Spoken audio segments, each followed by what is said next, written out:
didn't expect this, but just saw his tweet. Probably the man who is going to be the next governor of the great state of Florida, Byron Donalds, used to work at Cracker Barrel. And I'm going to let you tell the story to everybody. Appreciate you calling in. So you come down to the South from New York, and you got a job at Cracker Barrel? Absolutely. It's good to be with you. I worked at Cracker Barrel in Tallahassee when I was going to college. I was a waiter. I actually was able to become a 3-star waiter. And so that's how high I rose in the ranks, man. I was a 3-star. I basically did everything in that store at the one in Tallahassee. And then when I moved to Naples, I transferred to the one down in Naples. It's on I-75, exit 101. I worked there for about 4 or 5 months in Naples before I got my first job. And at the Naples Cracker Barrel, Congressman, did they have the butler slip you like $100 bills? You know, that's a very high rent area. Listen, even at the Naples Cracker Barrel, it's about biscuits and a hash brown casserole. That's what it's about. Ain't nobody slipping hundreds in there, I promise you that. So what do you think about the rebrand? So this is actually a brand. It's funny, your world and Cracker Barrel collides. I used to work at American Eagle back when I was a teenager, so the whole Sydney Sweeney thing, I felt like that whole controversy was designed for me. When you saw that they're rebranding and changing the logo and everything else, what's your reaction? I hate it. I don't even understand why it needed a rebrand. Cracker Barrel is a staple of the country. Everybody comes in there to eat. Doesn't matter who you are. You've come in there. You've had your pancakes and your scrambled eggs and bacon. You made sure you got your biscuits. You might have tried the country fried steak or the chicken fried chicken. Look, I'm going through the menu, and it's been more than 25 years since I worked there. But I will tell you, it's a staple. So I don't even know why we needed this rebrand. Some things just are what they are. That's Cracker Barrel, Old Country Store. I don't even know why they removed that out of the name. And even in the inside, it looks like what they did is they tried to have it become like a photo shoot for like Better Homes and Gardens. I don't even know what that place looks like. It doesn't look like anything. That is what made Cracker Barrel a real staple in the United States. Congressman, if I'm sorry to say, I've never been to a Cracker Barrel establishment, which is clearly Buck is you're from New York too. It doesn't surprise me. Like, I grew up going to these things all over the country, but I mean, describe Cracker Barrel food to Buck as someone who's never been. This is a gentleman who both appreciates the menu and had to help people navigate it for many years, a long time ago. Congressman, what as a first timer, if I walked in there, what is like the best of Cracker Barrel? Like, what would or forget about my dietary restrictions? We'll leave that aside. Let me help you. If you're coming in for breakfast, you have to get the old timers breakfast. Very simple, straightforward, couple scrambled eggs, some bacon, some sausage. They don't really do link sausage too much. Most of it's patty sausage. You could get biscuits. You might get toast if you ask for it, but you really just want the biscuits. If you really want to get into it, get the French toast. The French toast is some of the best I've ever had, whether I was serving it or I've eaten French toast somewhere else. That's really good stuff.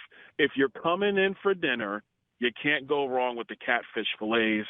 They're awesome. Fried or grilled is going to be great. If you love fried okra, you can get that. Green beans are always there. Macaroni and cheese is always on point. And real quick, for the people who love biscuits, they got to have their sausage gravy. I was never a sausage gravy guy, but a lot of people like it. It's iconic, man. It is great food no matter what you eat.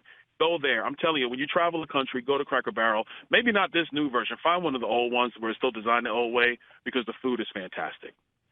Why do you think this happens? I mean, look, I think you sometimes will get a new CEO who thinks they have to rethink everything to prove their worth. What you really need to do as a chief executive is just make sure that the brand is earning money. Make sure that the operations are sound. Make sure the employees are getting the support that they need. And then, no pun intended, but just let the place cook. Because if it's cooking good food, people will continue to come.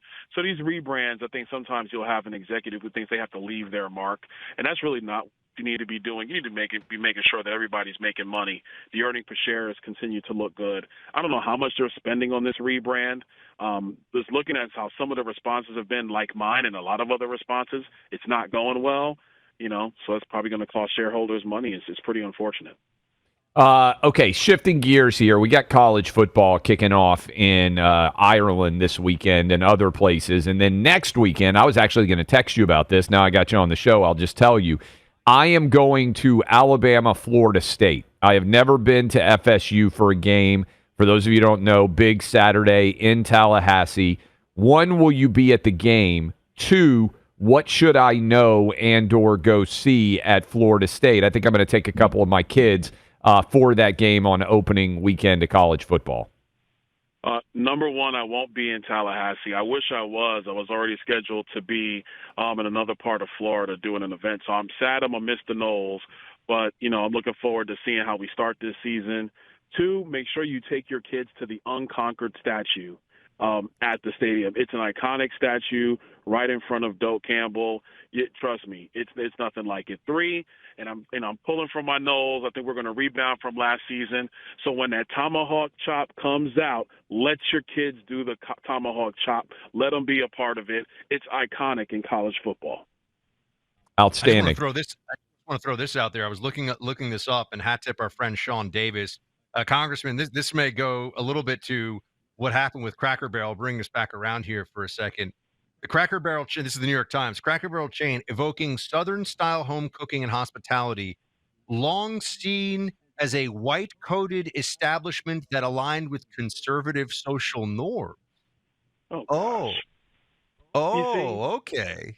You see, this is what I mean. You get some new CEO who thinks it's time to do something different. Now they're concerned that too many conservatives eat at Cracker Barrel. I got a news flash for this lady. I'm assuming it's a lady now. That's the new CEO.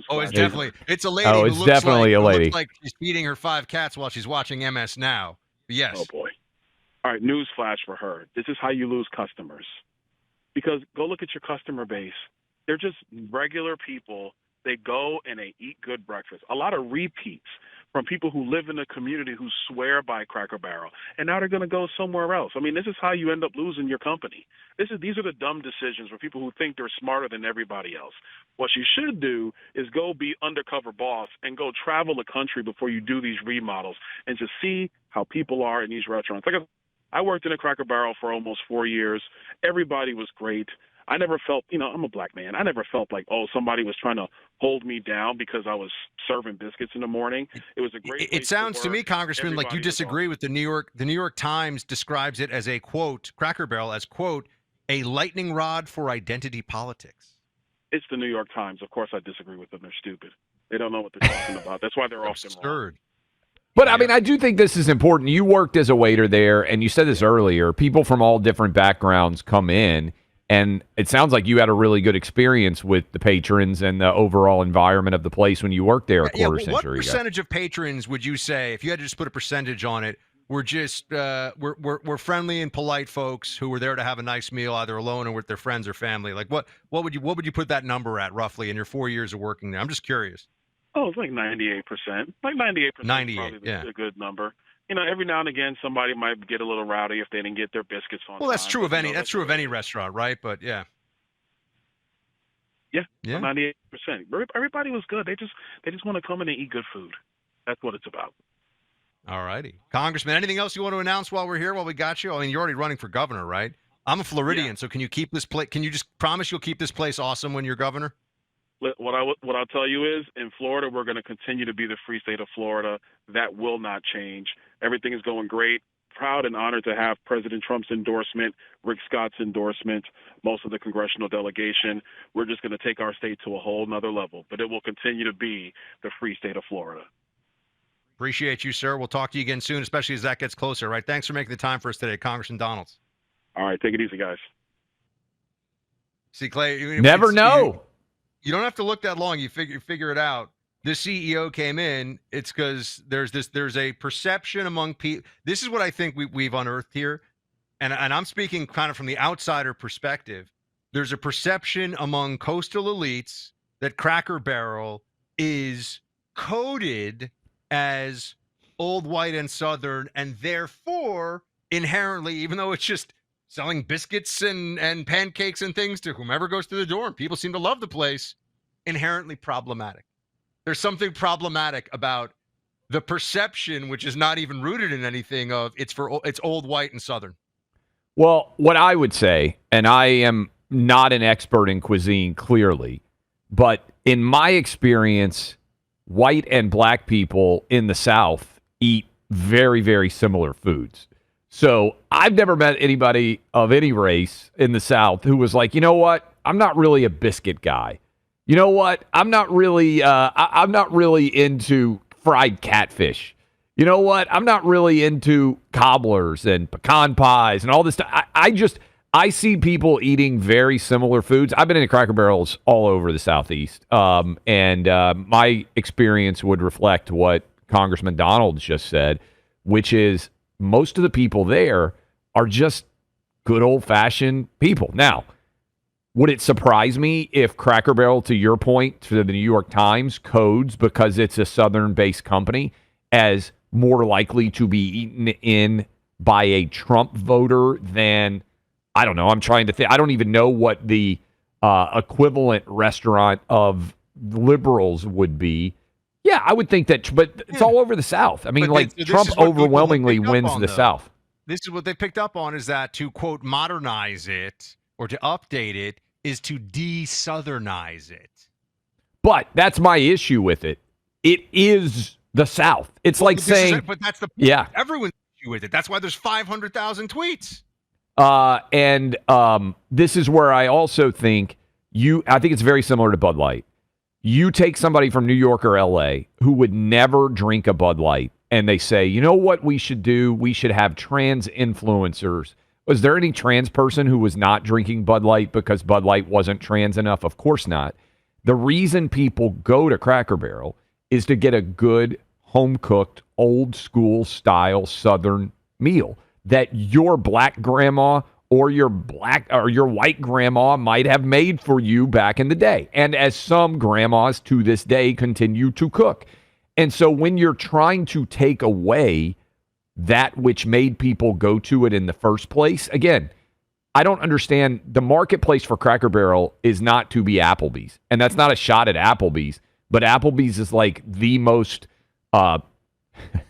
we're probably just got a big deal we're about to do with Applebee's, and they're like, this is done forever. But I would say like Applebee's is the most generic Americana-style food out there. Like, what does Applebee's stand for?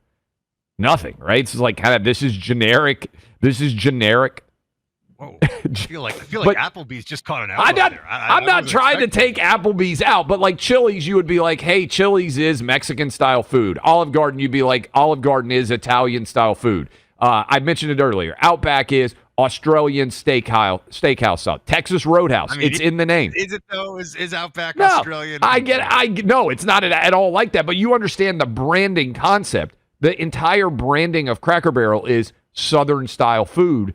There is no competitor for that. There's a lot of competitor for Applebee's.